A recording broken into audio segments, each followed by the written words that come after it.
jawab salamnya kurang kompak. Daun salam, daun suci saya doakan yang jawab salam mudah-mudahan tahun depan bisa naik haji.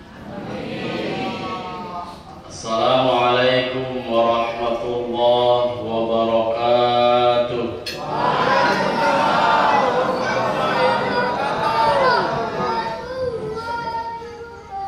Innal hamdalillah nahmaduhu wa nasta'inuhu wa nastaghfiruh wa na'udzu billahi min shururi anfusina wa min sayyiati a'malina. Man yahdihillahu fala mudilla lahu wa man yudlil fala hadiya lahu. Ashhadu an la ilaha illallah wahdahu la syarika lahu wa ashhadu anna sayyidana Muhammadan abduhu wa rasuluhu la nabiyya ba'da. Allahumma salli wa sallim wa barik ala sayyidina Muhammadin wa ala alihi wa ashabihi wa tabi'ina ajma'in, amma ba'd. Faqad qala Allah ta'ala fi kitabihil azizil karim. A'udzu billahi minasy syaithanir rajim. Bismillahirrahmanirrahim. Wa adzin fin nasi bil hajji ya'tuka rijalan wa ala kulli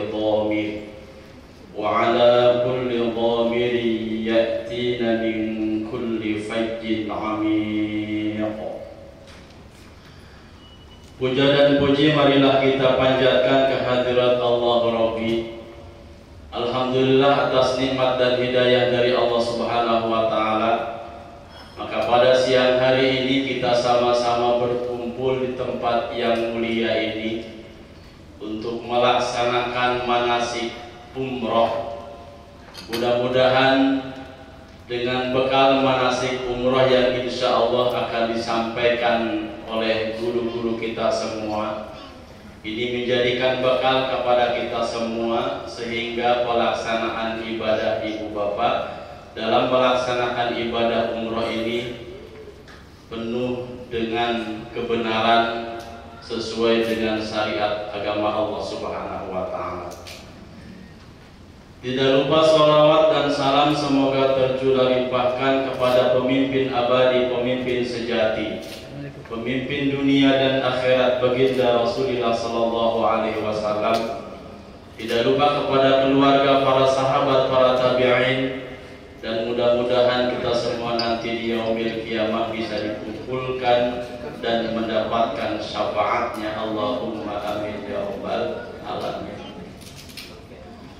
Hadratul Mukarramun, guru kita semua, insya Allah yang akan membimbing kepada ibu bapak, akhina kiram al-Ustadz Al-Hajj Khairil Anwar, beliau dari Lombok, insya Allah yang akan mendampingi ibu bapak dengan pesawat Emirates bus 22 Pak. Akhina kiram yang saya hormati, di sebelah kanan saya Al-Hajj Al-Ustadz Muhammad Azami Al-Har, beliau dari Lombok, insya Allah akan mendampingi jamaah di bus 20 dengan pesawat Garuda landing Madinah. Dan saya pribadi insya Allah akan mendampingi jamaah di bus 21 pesawat Garuda landing Jeddah, kemudian umroh langsung. Mudah-mudahan kita semua dalam keadaan sehat walafiat, terutama guru-guru kita semua mudah-mudahan diberikan kesehatan oleh Allah Subhanahu wa taala dan diberkahkan dalam hidupnya oleh Allah Subhanahu wa taala. Tidak lupa saya mendoakan kepada para jamaah sekalian, mudah-mudahan ibu bapak dalam keadaan sehat walafiat, penuh dengan berkah, rezeki melimpah, Syukur-syukur bisa dipakai umroh untuk berziarah ke kota Madinah, ke makam Nabi yang ada di Madinah. Pulang dari Madinah insya Allah membeli tanah, membangun rumah yang megah. Dan mudah-mudahan istrinya bertambah dalam ibadahnya, bukan tambah, nambah ibadahnya bertambah. Para jamaah yang dirahmati oleh Allah Subhanahu wa Ta'ala, mohon izin saya ingin menyampaikan tentang program yang insya Allah besok kita akan berangkat meninggalkan tanah air menuju ke kota Makkah, menuju ke kota Madinah Al-Munawwarah.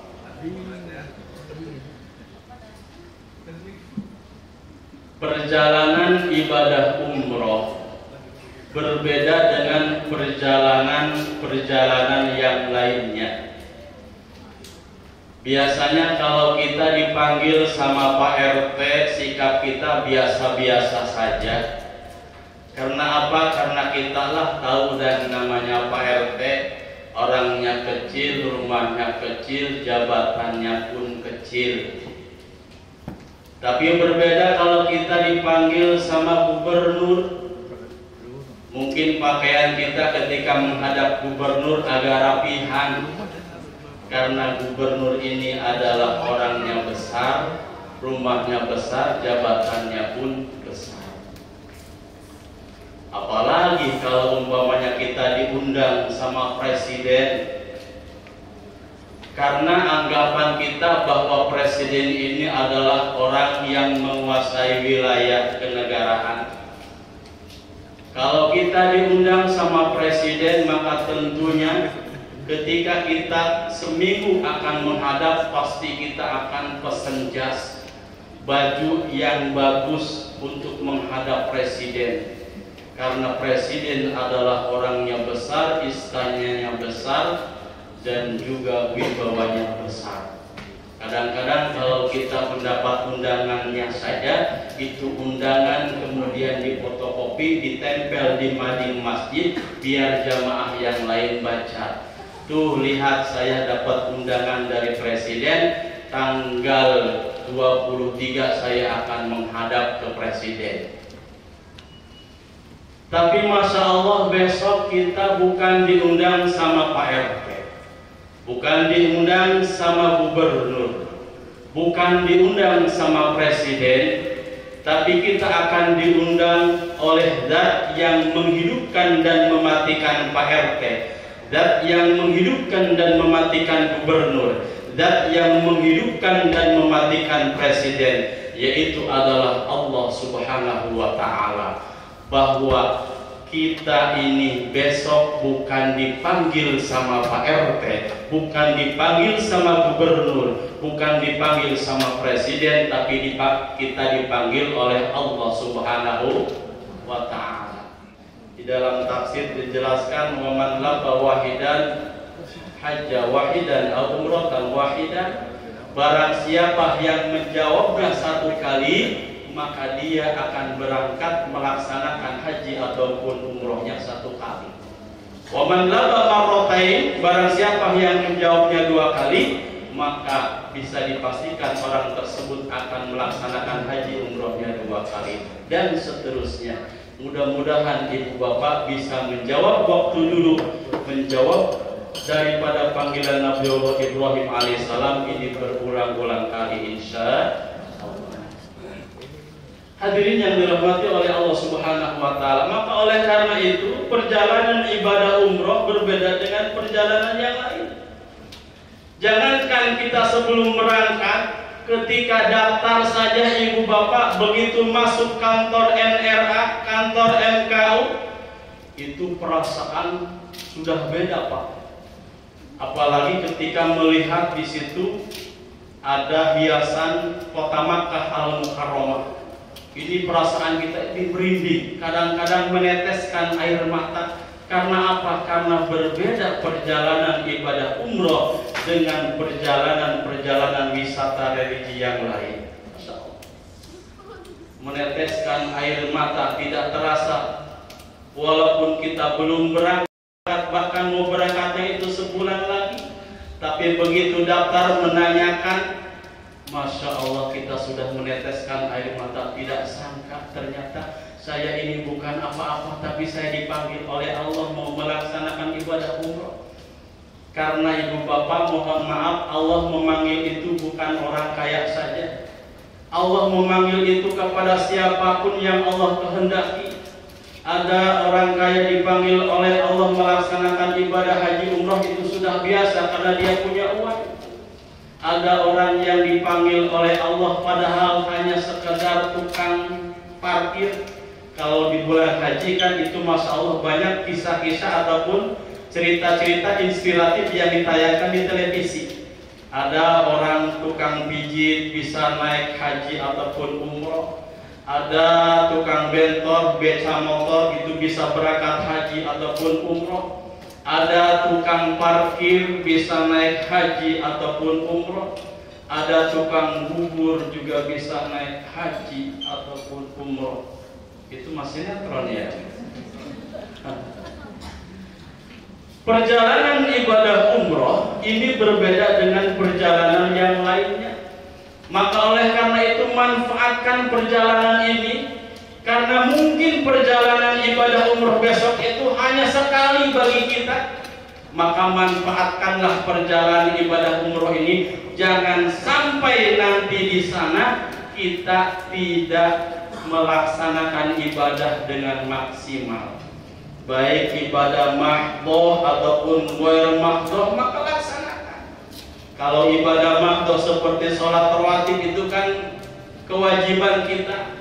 Ibadah ghair mahdoh, sholat sunnah, kemudian berinfak, melaksanakan kebagusan yang lain, maka kita laksanakan di sana dengan harapan di dalam hati kita, mungkin hanya ini kesempatan saya sekali untuk bisa haji. Mungkin kesempatan saya hanya sekali untuk bisa ibadah umroh. Maka manfaatkan waktu yang sangat singkat ini untuk bisa memaksimalkan beribadah di kota Madinah ataupun di kota Makkah Al-Mukarramah.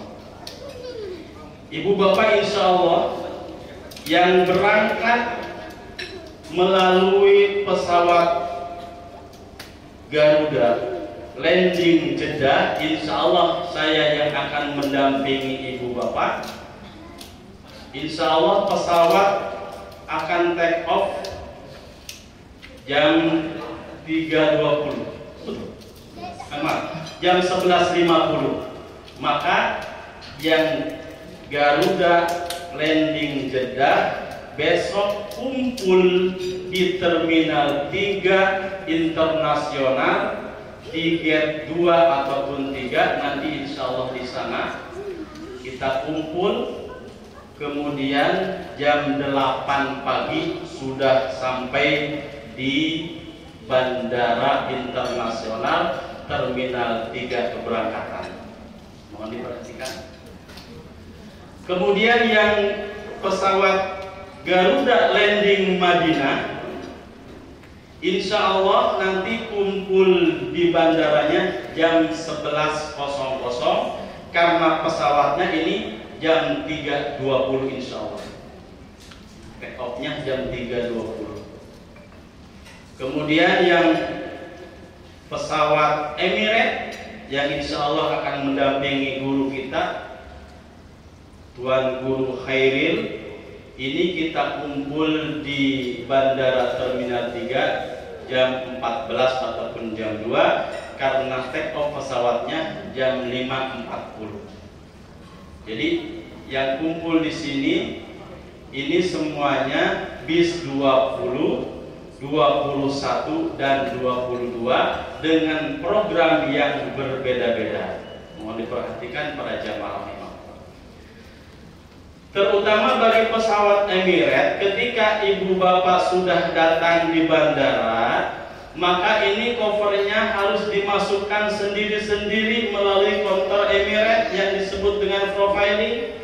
Ketika ibu bapak sudah mendapatkan paspor, kemudian paspornya dibawa, nanti akan didampingi oleh panitia menuju konter Emirates, kemudian profiling. Tapi yang Garuda ini sudah dimasukkan sama panitia langsung. Ketika sampai di Bandara Jakarta, sesudah menerima paspor, maka sudah tinggal menunggu dan masuk ke gate nanti yang sudah ditentukan. Jadi kalau Emirates itu harus ada profilingnya sendiri-sendiri, berjamaah ataupun berkeluarga.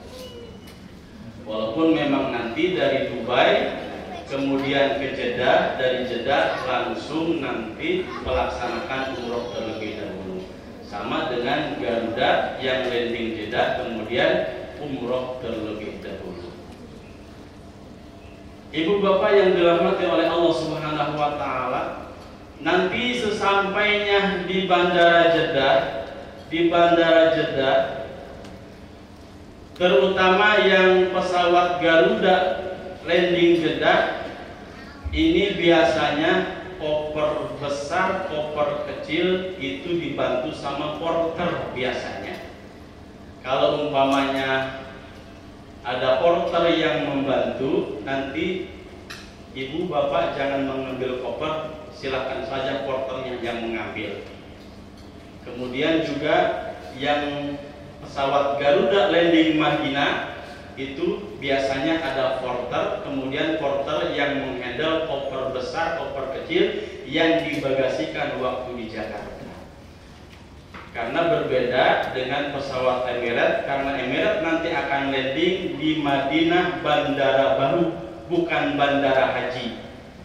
Ini biasanya tidak ada porter biasanya. Kalau seandainya tidak ada porter, nanti tinggal berjamaah saja gotong royong untuk mengambil koper, terutama yang sudah sepuh jangan mengangkat koper dari dari conveyor, nanti yang mudah saja dibantu oleh guru kita.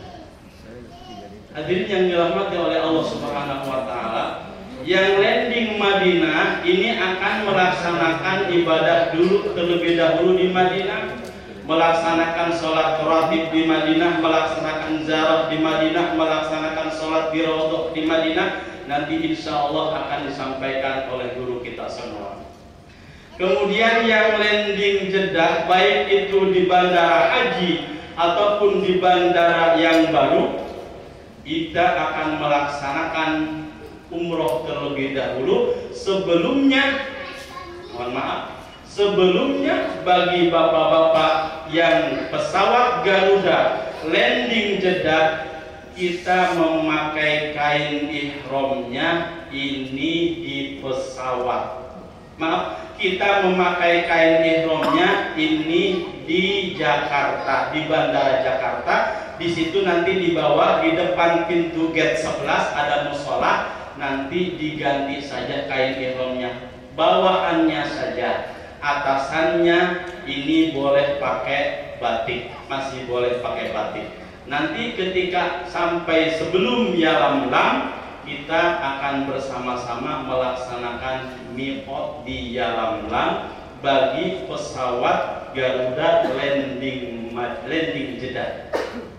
Jadi bapak-bapak, mohon maaf, kain ihramnya dipisahkan, jangan dimasukkan ke koper besar.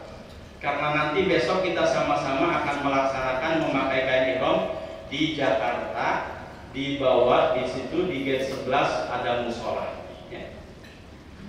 Kemudian yang pesawat Emirates ini mengganti kain ihramnya nanti bisa di Bandara Dubai. Dipisahkan tuh bapak yang pesawat Emirates, khusus bagi bapak-bapak. Kalau ibu-ibu tidak usah ganti baju. Kalau mau ganti baju nanti saja setelah di hotel ganti bajunya. Ganti baju yang putih, kemudian bergonya yang putih. Tetap ketika miqatnya ini masih memakai pakaian batik seragam. Nah, bagi bapak-bapak yang pesawat Emirates, nanti insya Allah miqatnya ini di Manazil, Qarnul Manazil. Insya Allah nanti beliau yang akan menjelaskannya. Maka ketika bapak dan ibu, baik pesawat Garuda landing Jeddah atau pesawat Emirates landing Jeddah, ketika turun di pesawat itu sudah dalam keadaan pakai ihram, baik bawahannya ataupun atasannya, karena kita sama-sama sudah niat tadi di atas pesawat. Ada yang di Yalamlam, ada yang di Qarnul Manazil. Sementara yang landing Jeddah, yang landing Madinah, nanti pelaksanaan umrohnya, mikotnya yaitu di Masjid Bir Ali, itu ibadah terlebih dahulu. Hadirin yang dirahmati oleh Allah Subhanahu wa taala. Kemudian setelah kita memakai kain ihram, mempersiapkan kita untuk berihram, maka tentunya ada kesunahan-kesunahan ketika kita melaksanakan ihram umroh. Yang pertama kesunahannya yaitu adalah mandi ihram, sunnah mandi ihram. Nawaitul ghusla lil ihram min sunnatan lillahi ta'ala. Kapan ini mandi ihramnya? Mandi ihramnya ini bisa dilaksanakan di rumah ibu bapak masing-masing. Nanti sebelum subuh mandi ihram, kemudian berangkat ke bandara. Ini sudah melaksanakan mandi ihram. Kemudian kesunahan berikutnya yaitu adalah menggunting kuku, merapihkan bulu kumis, jangan sampai ada yang pinggirnya panjang, tengahnya pendek. Ini dirapihkan, sunnah hukumnya. Kemudian setelah mandi ihram, sunnah memakai wangi-wangian. Memakai wangi-wangian ini disunahkan di badan. Semprot ibu bapak, keteknya, ketiaknya disemprot dengan parfum biar ketika pelaksanaan istilam Bismillahirrahmanirrahim ini harum. Tapi kalau umpamanya tidak pakai wangi-wangi, ini dapat apa gitu? Bismillahirrahmanirrahim, pas nengok bau. Ini sunnah pakai wangi-wangian ini di badan. Dan musola sebelah kanan pakai kain ihram yang bawahannya saja. Nanti menjelang ketika sudah makan yang kedua di pesawat, itu setengah jam sesudahnya kita akan melewati Yalamlam. Nah, disitulah kita akan niat bersama-sama, yaitu melaksanakan niat umroh. Rukun umroh itu ada 5. Yang pertama adalah niat, yang kedua adalah tawaf 7 putaran mengelilingi Ka'bah Baitullah. Kemudian yang ketiga melaksanakan sa'i antara Safa dan Marwah.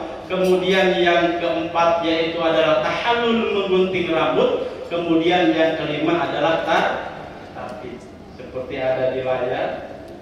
Rukun umroh yang pertama adalah niat bersama memakai pakaian ihram.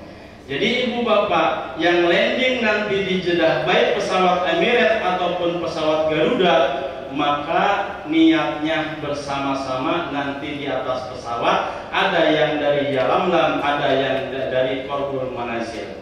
Kita niat bersama-sama, silahkan ikutin setelah saya. Bismillahirrahmanirrahim. Nawaitul umrata wa ahramtu biha lillahi ta'ala labbaik Allahumma umratan. Ngomong di dalam hati, ya Allah, saya niat ihram umroh karena Allah Ta'ala. Karena niat itu ibu bapak bukan di lisan, bukan diucapkan, tapi niat itu adanya di dalam hati. Ibu tadi sholat zuhur, usolli fardhu dhuhri 4 rakaatin mustaqbilal kiblati makmuman lillahi ta'ala Allah. Pas begitu takbir mengangkat tangan sambil baca takbir Allah, maka ngomong di dalam hati, saya niat melaksanakan sholat zuhur 4 rakaat bermakmum karena Allah Ta'ala. Kalau tidak begitu maka tidak niat. Kalau tidak niat maka ibadahnya tidak sah. Karena niat wa mahalluha al-qalbu, tempatnya niat yaitu adalah di dalam hati. Ibadah-ibadah yang lain pun jika berhubungan dengan niat, maka niatnya di dalam hati. Kalau lisan mengucapkan labbaik Allahumma umratan nawaitul umrata wa ahramtu biha lillahi ta'ala, liyata'awanu, agar mulut ini memberi informasi kepada hati, membantu hati biar hatinya ngomong. Begitu juga dengan tadi sholat zuhur. Jadi Rukun umroh yang pertama adalah niat. Ketika ibu bapak sudah melafalkan niat, nawaitul umrata wa ahramtu biha lillahi ta'ala labbaik Allahumma umratan, maka disambung dengan ngomong di dalam hati, saya niat melaksanakan umroh karena Allah Ta'ala. Maka setelah niat, konsekuensi kepada kita semua, muharramatul ihram disebutnya, tidak boleh menggunting kuku, tidak boleh menutup kepala bagi bapak-bapak, tidak boleh memakai yang berjahit bagi bapak-bapak, tidak boleh menutup tumit ataupun jari kaki bagi bapak-bapak. Makanya besok Pak, ini dipersiapkan sendal. Begitu bapak masuk pesawat, ini sudah harus pakai sendal saja. Jangan pakai sepatu, karena kalau pakai sepatu nanti kan kita mikot di atas, sendalnya umpamanya di koper, nah ini kena dam nanti bahaya. Jadi ketika bapak-bapak naik pesawat, lebih baik pakai sandal saja biar tidak kena dam. Kemudian tidak boleh berhias, bermake up bagi ibu-ibu. Pipinya dibedakin, bibirnya pakai lipstik, badannya pakai parfum. Ini sudah tidak boleh. Tidak boleh memakai wangi-wangian bagi bapak-bapak dan ibu-ibu setelah kita sama-sama melafalkan niat. Wala fusuq wala jidala fil hajj. Tidak boleh bertengkar, tidak boleh mengucapkan kata-kata kotor, tidak boleh mengucapkan kata-kata pornografi. Ini konsekuensi kepada kita semua ketika sudah berniat. Walaupun dalam keadaan capek, walaupun dalam keadaan lemah, tetap perjalanan umroh ini harus diselesaikan. Tidak boleh umpamanya pas begitu ibu niat sampai ke hotel, Ustaz, saya capek, tidak umroh, udah sampai sini saja, nanti umrohnya besok-besok lagi, ini mau udah aja. Tidak boleh, itu harus diselesaikan ibu bapak. Karena ini sudah konsekuensi kontrak tanda tangan kita dengan Allah Subhanahu wa Ta'ala. Yang memisahkan adalah kematian. Kalau sudah mati, masa dibawa untuk tawaf sa'i tidak. Maka oleh karena itu, perjalanan ibadah umrah ketika sudah niat, maka kita, batin kita, hati kita harus kuat di hadapan Allah Subhanahu wa Ta'ala. Insya Allah seluruh rangkaian ibadah ini bisa dilaksanakan, dilewati dengan baik oleh kita semua. Kemudian setelah kita melafalkan niat sambil menjaga muharramatul ihram, insya Allah singkat cerita kita sudah sampai di hotel. Hotel yang bis 21, insya Allah di Hilton Convention. Yang eminent Hilton Convention juga sama. Insya Allah nanti kita akan masuk hotel terlebih dahulu, insya Allah. Insya Allah masuk hotel terlebih dahulu, kemudian bersih-bersih sebelum kita melaksanakan rukun umroh yang kedua, yaitu melaksanakan tawaf 7 putaran di Ka'bah Baitullah.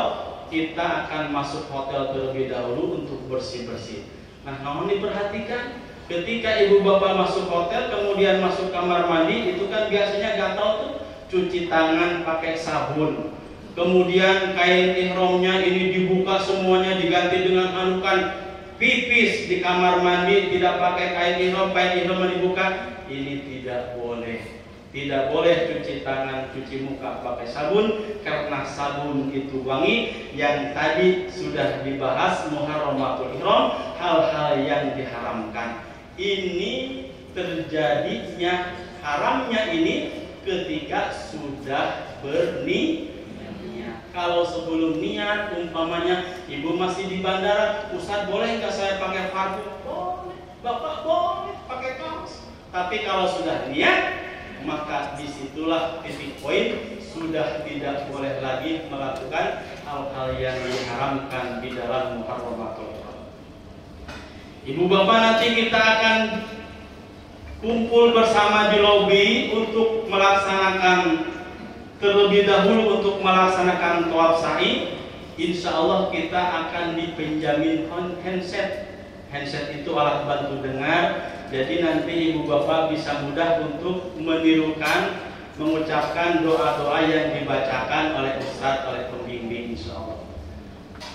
Kalau sudah semuanya rapi, kemudian nanti ibu bapak akan berjalan menuju ke Masjidil Haram untuk melaksanakan rukun umroh yang kedua, yaitu adalah tawaf. Tawaf di mana ibu bapak? Tawaf di Ka'bah, mengelilingi Ka'bah Baitullah 7 putaran. Dimulai dari Hajar Aswad, kemudian diakhiri dari Hajar Aswad. Putaran demi putaran itu dimulai dari Hajar Aswad, rukun Hajar Aswad, kemudian diakhiri melewati Hajar Aswad. Hajar Aswad ini yang ini ibu bapak. Hajar Aswad ini yang ini. Kemudian tandanya nanti di sebelah sini ada askar ataupun polisi yang bergantung. Nanti di sebelah kanan ibu bapak ada lampu hijau di atas, itu sejajar dengan Hajar Aswad.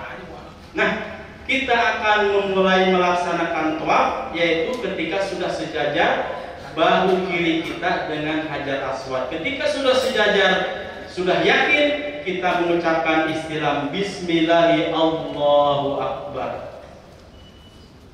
Bagusnya sambil mencium Hajar Aswad, tapi tidak memungkinkan karena yang pertama desak-desakan, yang kedua Hajar Aswad itu sekarang diparfumin, pakai parfum jadi harum. Maka kita cukup dengan beristilam saja, mengangkat tangan sambil menengok Bismillahi Allahu Akbar. Sunnahnya dikecup, tapi kecupnya jangan lebay, cukup kita yang mendengar saja. Bismillahi Allahu Akbar. Kemudian juga pastikan kalau jamaah yang ada di depan sudah mengangkat tangan beristilah, ibu yang di belakang belum sejajar dengan Hajar Aswad, jangan dulu mengangkat tangan, jangan dulu beristilah, karena mulainya yaitu ada setarnya pas Hajar Aswad, rukun Hajar Aswad itu. Pokoknya patokannya rukun Hajar Aswad itu di pojok ada polisi yang bergantung, ataupun di sebelah kanan ada lampu hijau, di atas ada lampu hijau, itu sejajar dengan rukun Hajar Aswad. Nah, nanti putaran demi putaran kita sambil membaca doa. Bismillahirrahmanirrahim. Subhanallah.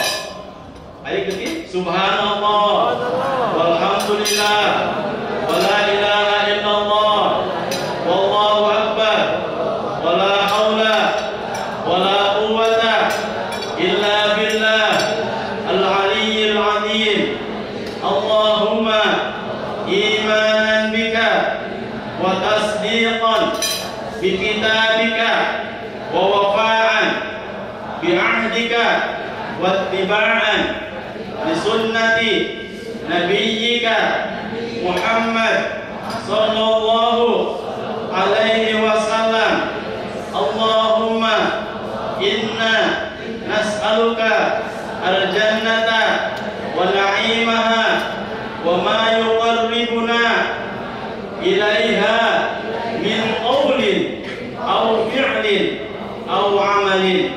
Allahumma innaka afuwun karim tuhibbul afwa fa'fu anna ya karim. Hafal Bu Bapak? Belum? Besok kita umroh.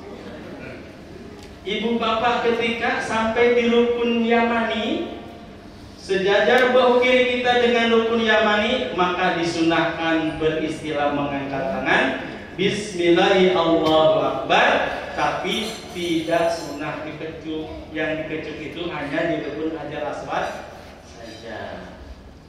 Putaran demi putaran sampai rukun Hajar Aswad, satu putaran. Sampai rukun Hajar Aswad lagi, satu putaran, dua putaran, sampai 7 putaran. Syarat sah melaksanakan tawaf mengelilingi Ka'bah Baitullah 7 putaran. Yang pertama harus punya wudu. At-tawafu 'indal baiti kas-shalah.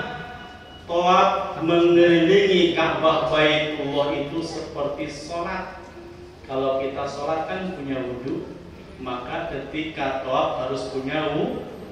Wudhunya jangan batal. Jangan batal. Ustaz, saya tadi ragu ya, kentut apa enggak? Kentut apa? Kentut sedikit Ustaz. Ya dikit juga. Kentut itu namanya buang angin. Berarti ibu bapak harus keluar dari rombongan kemudian berwudu dulu. Tidak boleh tayamum di situ. Karena apa? Karena air banyak, air melimpah. Ada di bawah tangga ketika ibu mau turun, itu di bawah tangga ada tempat wudu. Tapi mudah-mudahan saja berdoa kepada Allah, karena ini repot kalau ibu bapak batal ketika tawaf. Ini bingung nanti ustaznya. Mau yang banyak apa ngarahin yang satu dulu yang kentut ini. Makanya berdoa kepada Allah, tolong jangan, mudah-mudahan Allah menguatkan wudu kita tidak batal ketika pelaksanaan tawaf. Syarat yang pertama tawaf itu harus punya wudu. Kemudian yang kedua, syarat sah tawaf itu selama putaran demi putaran bahu kiri harus terus pas dengan Ka'bah Baitullah. Tidak boleh melenceng begini sengaja selfie cetrek, kemudian sampai rukun Hajar Aswad cetrek lagi. Ini tidak boleh karena bisa membatalkan tawaf ibu bapak. Harus terus bahu kirinya dengan Ka'bah Baitullah. Kemudian yang ketiga, tidak boleh memegang Ka'bah ataupun makam Ibrahim, tidak boleh dipegang. Kenapa? Karena itu semuanya baru pakai parfum. Pokoknya fokus saja dengan tawaf ya, jangan keluar daripada gabungan ataupun rombongan ustadz, rombongan tawaf kita. Umpamanya ibu melipir memegang Ka'bah, ini tidak boleh. Maka mohon diperhatikan kalau ibu bapak mau selfie, mau foto, silahkan foto, nanti ada waktunya tersendiri-sendiri. Anggap saja 7 putaran ini sudah selesai. Kemudian nanti kita akan berdoa menghadap Ka'bah Baitullah. Kemudian setelah berdoa bersama disunahkan sholat sunnah tawaf 2 rakaat. Usolli sunnatan li tawaf fi raka'ataini lillahi ta'ala. Saya niat sholat sunnah tawaf 2 rakaat karena Allah Ta'ala. Selesai melaksanakan salat sunnah tawaf, kemudian ibu bapak silahkan berdoa masing-masing. Nanti juga ada foto bersama, kemudian meminum air zam-zam. Selesai semuanya rangkaian tawaf dengan minum air zam-zam, istirahat sebentar, kemudian kita akan menuju ke Mas'ah, tempat sa'i untuk melaksanakan rukun umroh yang ketiga, yaitu sa'i. Sa'i antara Safa dan Marwah dimulai dari Bukit Sofa, kemudian menuju ke Bukit Marwah. Sofa Marwah 1 kali, Marwah Sofa 2 kali, Sofa Marwah 3 kali, Marwah Sofa 4 kali, Sofa Marwah 5 kali, Marwah Sofa 6 kali, Sofa Marwah 7 kali. Diawali di Bukit Sofa, diakhiri di Bukit Marwah. Nah, nanti antara Sofa dan Marwah itu ada lampu hijau. Lampu hijau itu disebutnya Batmul Wadi. Dulu Siti Hajar sedang mencari air, lari di situ. Maka bagi bapak-bapak disunahkan untuk berlari-lari kecil. Jangan balapan sama bapak-bapak yang lain, Pak, kita balapan yuk di lampu hijau ini. Tidak cukup dengan menggoyangkan bahu kiri kanan. Kalau ibu-ibu sunahnya jalannya agak cepetan ketika di lampu hijau. Ada lampu hijau. Ketika balik dari Sofa dari Marwah melewati lampu hijau, maka disunahkan lari-lari kecil. Ibu bapak yang dirahmati oleh Allah, kemudian rukun umroh yang keempat yaitu adalah tahallul. Tahallul itu apa? Tahallul adalah menggunting rambut, paling sedikit 3 helai rambut yang digunting. Mohon diperhatikan, sebelum ibu bapak menggunting rambut orang lain, maka rambut sendiri digunting. Baik diguntingnya oleh sendiri ataupun digunting oleh Pak Ustadz ataupun jamaah kamarnya. Setelah rambut bapak ataupun ibu digunting, baru boleh menggunting rambut orang lain. Kemudian rukun umroh yang kelima yaitu adalah tartib. Tartib itu apa? Mendahulukan yang harus didahulukan lebih awal, mengakhirkan yang harus diakhirkan. Selesai tartib, selesai perjalanan sa'i, tawaf, kemudian tahallul, selesai pula perjalanan ibadah umroh kita. Insyaallah ini ibadah yang pertama, umroh yang pertama. Kemudian ibadah umroh yang kedua insyaallah nanti akan dijadwalkan dan sudah ada di buku panduan ibu bapak. Mungkin itu saja ibu bapak yang bisa saya sampaikan. Mudah-mudahan apa yang disampaikan oleh saya ada manfaatnya untuk kita semua. Dan jika ada kekurangan, kesalahan dalam tingkah dan ucapan, mohon dibukakan pintu maaf yang sebesar-besarnya. Wassalamualaikum warahmatullahi wabarakatuh.